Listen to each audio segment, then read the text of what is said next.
na to, may SONA. Again, alam na natin ang ating mga trabaho, alam na natin ang ating mga roles. At 1 p.m. this afternoon, I'll be joining the SONA itself in the House of Representatives. Before that, I'll be inspecting our deployment, final deployment ng ating mga tao. Masama ang panahon, pinaghanda natin ang raincoats ng ating mga tao.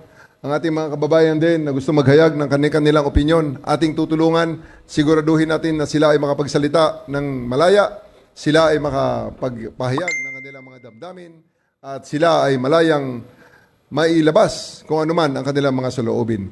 Tayo mga pulis, maximum tolerance tayo, hindi natin gagambalain ang mga nagpapahayag ng mga opinyong taliwas sa gobyerno, at hindi rin naman natin papakialaman yung mga maglalabas din ng kanilang saloobin in support of the government. Ang sa atin, we just maintain peace and order, gaya ng ating misyon na nilatag dyan sa SONA 2025.